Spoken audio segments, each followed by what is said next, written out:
तो आइए सुनते हैं मुंशी प्रेमचंद की कहानियों का संग्रह मानसरोवर भाग 7 की और एक कहानी जिसका नाम है बड़े घर की बेटी। बेनी माधव सिंह गौरीपुर गांव के जमींदार और नंबरदार थे। उनके पितामह किसी समय बड़े धन्य धान्य संपन्न थे। गांव का पक्का तालाब और मंदिर, जिनकी अब मरम्मत भी मुश्किल थी, उन्हीं के कीर्ति स्तंभ थे। कहते हैं इस दरवाजे पर हाथी झूमता था। अब उसकी जगह एक बूढ़ी भैंस थी, जिसके शरीर में अस्थि पंजर के सिवा और कुछ शेष न रहा था, पर दूध शायद बहुत देती थी, क्योंकि एक न एक आदमी हांडी लिए उसके सिर पर सवार ही रहता था। बेनी माधव सिंह अपनी आधी से अधिक संपत्ति वकीलों को भेंट कर चुके थे। उनकी वर्तमान आय 1000 रुपये वार्षिक से अधिक न थी। ठाकुर साहब के 2 बेटे थे। बड़े का नाम श्रीकंठ सिंह था। उसने बहुत दिनों के परिश्रम और उद्योग के बाद बीए की डिग्री प्राप्त की थी। अब एक दफ्तर में नौकर था। छोटा लड़का लाल बिहारी सिंह दोहरे बदन का सजीला जवान था।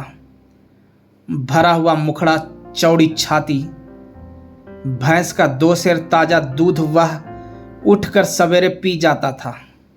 श्रीकंठ सिंह की दशा बिल्कुल विपरीत थी।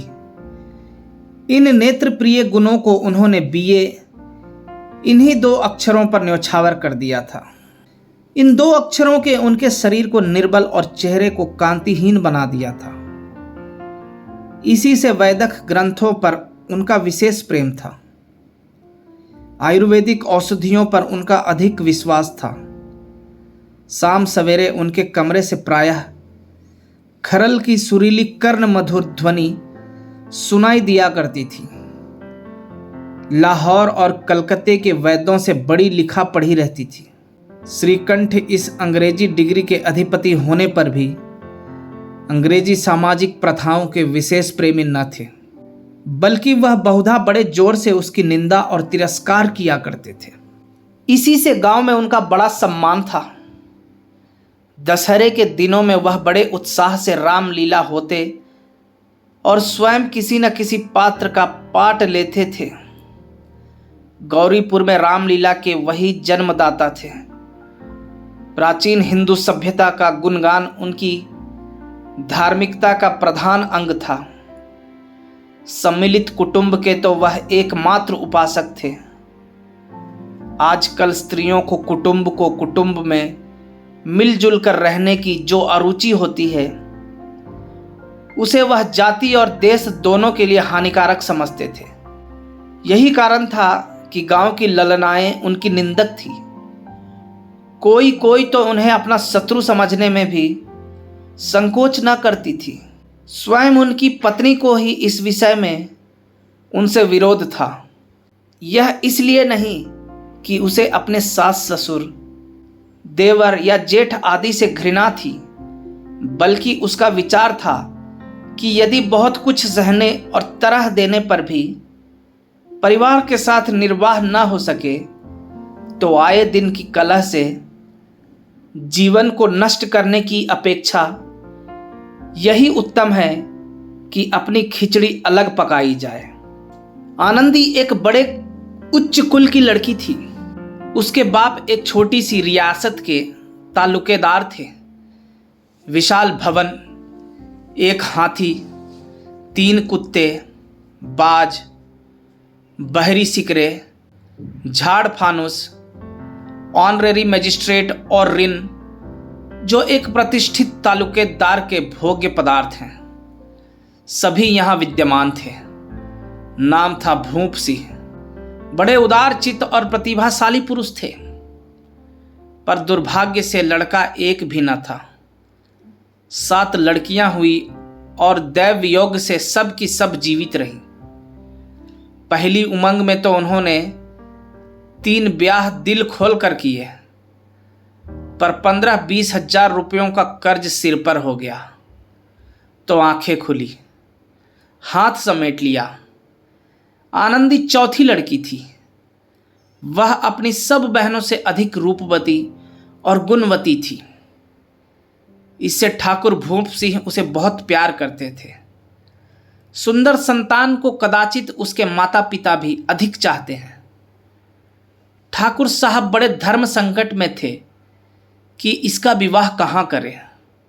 न तो यही चाहते थे कि ऋण का बोझ बढ़े और न यही स्वीकार था कि उसे अपने को भाग्यहीन समझना पड़े। एक दिन श्रीकंठ उनके पास किसी चंदे का रुपया मांगने आए। शायद नागरी प्रचार का चंदा था। भूप सिंह उनके स्वभाव पर रिझ गए और धूमधाम से श्रीकंठ सिंह का आनंदी के साथ ब्याह हो गया। आनंदी अपने नए घर में आई तो यहां का रंग ढंग कुछ और ही दिखा। जिस टिमटाम की उसे बचपन से ही आदत पड़ी हुई थी, वह यहां नाम मात्र को भी न थी। हाथी घोड़ों का तो कहना ही क्या, कोई सजी हुई सुंदर बहली तक न थी। रेशमी स्लीपर साथ लाई थी, पर यहां बाग कहां। मकान में खिड़कियां तक न थी, न जमीन पर फर्श, न दीवार पर तस्वीरें। एक सीधा सादा देहाती गृहस्थी का मकान था। किंतु आनंदी ने थोड़े ही दिनों में अपने को इस नई अवस्था के ऐसा अनुकूल बना लिया मानो उसने विलास के सामान कभी देखे ही न थे। एक दिन दोपहर के समय लाल बिहारी सिंह 2 चिड़ियाँ लिए हुए आया और भावत से बोला, जल्दी से पका दो, मुझे भूख लगी है। आनंदी भोजन बनाकर उसकी राह देख रही थी। अब वह नया व्यंजन बनाने बैठी। हांडी में देखा तो घी पाव भर से अधिक न था। बड़े घर की बेटी, किफायत क्या जाने, उसने सब घी मांस में डाल दिया। लाल बिहारी खाने बैठा तो दाल में घी न था। बोला, दाल में घी क्यों नहीं छोड़ा? आनंदी ने कहा, घी सब मांस में पड़ गया। लाल बिहारी जोर से बोला, अभी परसों घी आया है, इतना जल्द उठ गया? आनंदी ने उत्तर दिया, आज तो कुल पाव भर रहा होगा, वह सब मैंने मांस में डाल दिया। जिस तरह सूखी लकड़ी जल्दी से जल उठती है, उसी तरह क्षुधा से बावला मनुष्य जरा जरा सी बात पर तिनक जाता है। लाल बिहारी को भावच की यह ढिठाई बहुत बुरी मालूम हुई। तिनक कर बोला, मायके में तो चाहे घी की नदी बहती हो, स्त्री गालियां सह सकती है, भार भी सह लेती है, पर मायके की निंदा उनसे नहीं सही जाती। आनंदी मुंह फेर कर बोली, हाथी मरा भी तो 9 लाख का, वहां इतना घी नित्य नाई कहार खा जाते हैं। लाल बिहारी जल गया, थाली उठाकर पलट दी और बोला, जी चाहता है जीभ पकड़कर खींच लूं। आनंदी को भी क्रोध आ गया, मुंह लाल हो गया। बोली, वह होते तो आज इसका मजा चखाते। अब अपढ़ उज्जड़ ठाकुर से न रहा गया। उसकी स्त्री एक साधारण जमींदार की बेटी थी। जब जी चाहता उस पर हाथ साफ कर लिया करता था।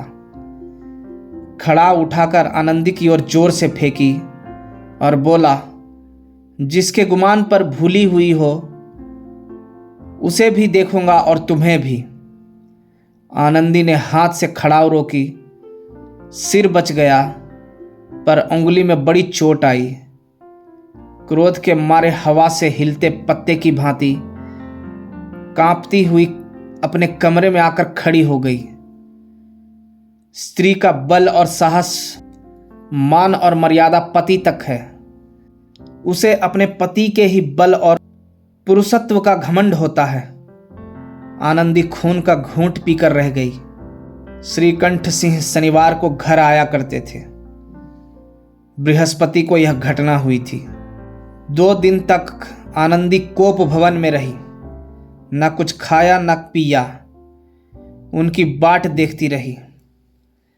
अंत में शनिवार को यह नियमानुकूल संध्या समय घर आए और बाहर बैठकर कुछ इधर उधर की बातें, कुछ देश काल संबंधी समाचार तथा कुछ नए मुकदमों आदि की चर्चा करने लगे। यह वार्तालाप 10 बजे रात तक होता रहा। गांव के भद्र पुरुषों को इन बातों में ऐसा आनंद मिलता था कि खाने पीने की भी सुधि न रहती थी। श्रीकंठ को पिंड छुड़ाना मुश्किल हो जाता था। ये 2-3 घंटे आनंदी ने बड़े कष्ट से काटे। किसी तरह भोजन का समय आया, पंचायत उठी, एकांत हुआ तो लाल बिहारी ने कहा, भैया आप जरा भाभी को समझा दीजिएगा कि मुंह संभाल कर बातचीत किया करे, नहीं तो एक दिन अनर्थ हो जाएगा। बेनी माधव सिंह ने बेटे की ओर साक्षी दी। हाँ, बहू बेटियां का यह स्वभाव अच्छा नहीं कि मर्दों के मुंह लगे। लाल बिहारी, वह बड़े घर की बेटी है तो हम भी कोई कुर्मी का हार नहीं है। श्रीकंठ ने चिंतित स्वर से पूछा, आखिर बात क्या हुई? लाल बिहारी ने कहा, कुछ भी नहीं, यों ही आप उलझ पड़ी। मायके के सामने हम लोगों को कुछ समझती ही नहीं। श्रीकंठ खा पीकर आनंदी के पास गए। वह भरी बैठी थी। यह हजरत भी कुछ तीखे थे। आनंदी ने पूछा, चित्त तो प्रसन्न है? श्रीकंठ बोले, बहुत प्रसन्न है, पर तुमने आजकल घर में यह क्या उपद्रव मचा रखा है? आनंदी की त्योरियां पर बल पड़ गए। झुंझलाहट के मारे बदन में ज्वाला सी दहक उठी। बोली, जिसने तुमसे यह आग लगाई है उसे पाऊं मुंह झुलस दूं। श्रीकंठ, इतनी गर्म क्यों होती हो? बात तो कहो। आनंदी, क्या कहूं, यह मेरे भाग्य का फेर है। नहीं तो गवार छोकरा जिसको चपरासगिरी करने का भी शऊर नहीं, मुझे खड़ाव से मारकर यों ना अकड़ता। श्रीकंठ, सब हाल साफ साफ कहो तो मालूम हो, मुझे तो कुछ पता नहीं। आनंदी, परसों तुम्हारे लाडले भाई ने मुझसे मांस पकाने को कहा। घी हांडी में पाव भर से अधिक न था। वह सब मैंने मांस में डाल दिया। जब खाने बैठा तो कहने लगा, दाल में घी क्यों नहीं है? बस इस पर मेरे मायके को बुरा भला कहने लगा। मुझसे ना रहा गया। मैंने कहा कि वहाँ इतनी घी तो नाई का हार खा जाते हैं और किसी को जान भी नहीं पड़ता। बस इतनी सी बात पर इस अन्यायी ने मुझ पर खड़ाऊं फेंक मारी। यदि हाथ से न रोक लूं तो सिर फट जाए। उसी से पूछो मैंने जो कुछ कहा वह सच है या झूठ। श्रीकंठ की आंखें लाल हो गई। बोले, यहाँ तक हो गया, इस छोकरे का यह साहस? आनंदी स्त्रियों के स्वभाव अनुसार रोने लगी, क्योंकि आंसू उनकी पलकों पर रहते हैं। श्रीकंठ बड़े धैर्यवान और शांति पुरुष थे। उन्हें कदाचित ही कभी क्रोध आता था। स्त्रियों के आंसू पुरुष की क्रोधाग्नि भड़काने में तेल का काम देते हैं। रात भर करवटें बदलते रहे। उद्विग्नता के कारण पलक तक नहीं झपकी। प्रातःकाल अपने बाप के पास जाकर बोले, दादा, अब इस घर में मेरा निवाह न होगा। इस तरह की विद्रोहपूर्ण बातें कहने पर श्रीकंठ ने कितनी ही बार अपने कई मित्रों को आड़े हाथों लिया था, परंतु दुर्भाग्य आज उन्हें स्वयं वे ही बातें अपने मुंह से कहनी पड़ी। दूसरों को उपदेश देना भी कितना सहज है। बेनी माधव सिंह घबरा उठे और बोले, क्यों?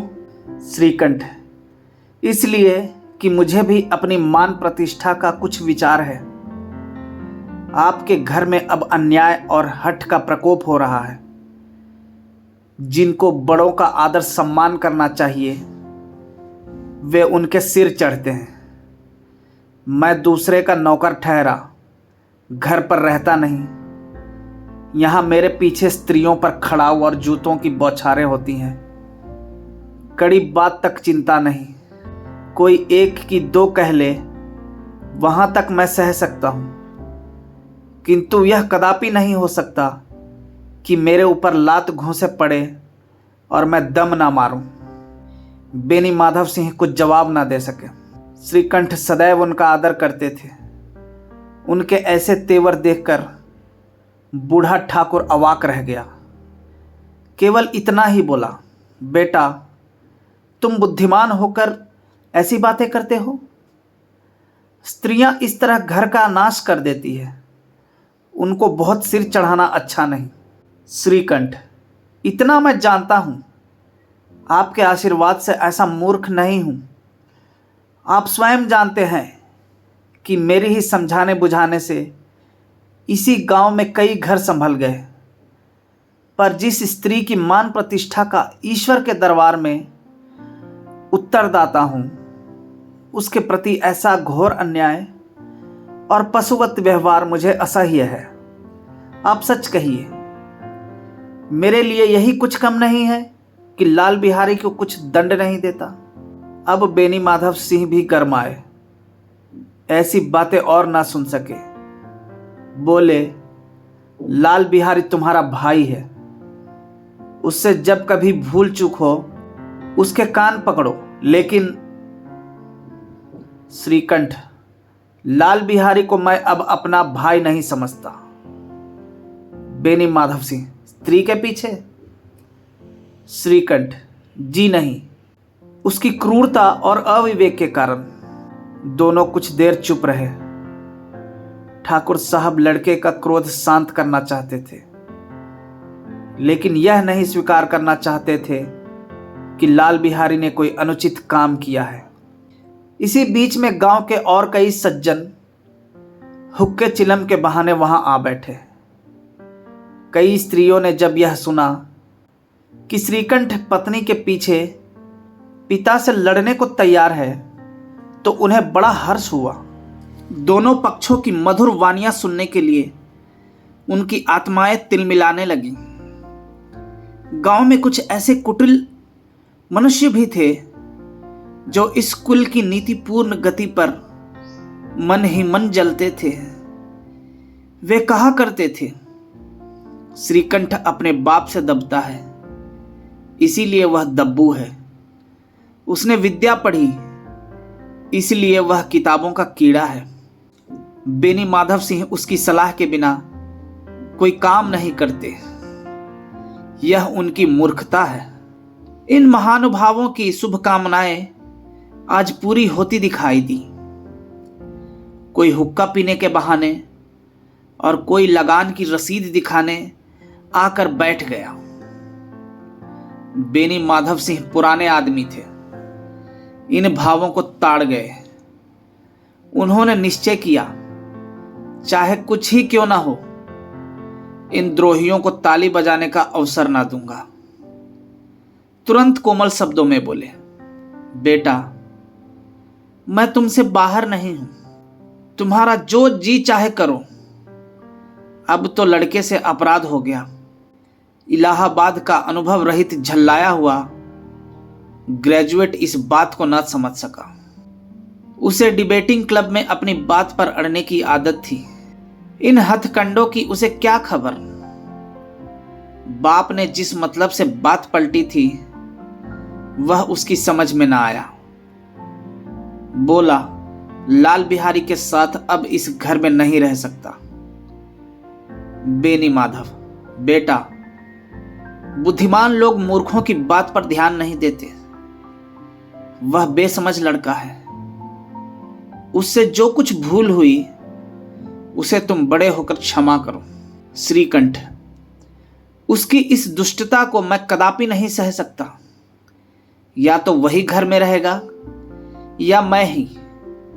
आपको यदि वह अधिक प्यारा है तो मुझे विदा कीजिए, मैं अपना भार आप संभाल लूंगा। यदि मुझे रखना चाहते हैं तो उससे कहिए जहां चाहे चला जाए, बस यह मेरा अंतिम निश्चय है। लाल बिहारी सिंह दरवाजे की चौखट पर चुपचाप खड़ा बड़े भाई की बातें सुन रहा था। वह उनका बहुत आदर करता था। उसे कभी इतना साहस न हुआ था कि श्रीकंठ के सामने चारपाई पर बैठ जाए, हुक्का पी ले या पान खा ले। बाप का भी वह इतना मान ना करता था। श्रीकंठ का भी उस पर हार्दिक स्नेह था। अपने होश में उन्होंने कभी उसे घुड़का तक न था। जब वह इलाहाबाद से आते तो उसके लिए कोई न कोई वस्तु अवश्य लाते। मुगदर की जोड़ी उन्होंने ही बनवा दी थी। पिछले साल जब उसने अपने से 1.5 जवान को नाग पंचमी के दिन दंगल में पछाड़ दिया तो उन्होंने पुलकित होकर अखाड़े में ही जाकर उसे गले लगा लिया था। 5 रुपए के पैसे लुटाए थे। ऐसे भाई के मुंह से आज ऐसी हृदय विदारक बात सुनकर लाल बिहारी को बड़ी ग्लानि हुई। वह फूट फूट कर रोने लगा। इसमें संदेह नहीं कि अपने किए पर पछता रहा था। भाई के आने से एक दिन पहले से उसकी छाती धड़कती थी कि देखूं भैया क्या कहते हैं। मैं उनके सम्मुख कैसे जाऊंगा, उनसे कैसे बोलूंगा, मेरी आंखें उनके सामने कैसे उठेगी। उसने समझा था कि भैया मुझे बुलाकर समझा देंगे। इस आशा के विपरीत आज उसने उन्हें निर्दयता की मूर्ति बने हुए पाया। वह मूर्ख था, परंतु उसका मन कहता था कि भैया मेरे साथ अन्याय कर रहे हैं।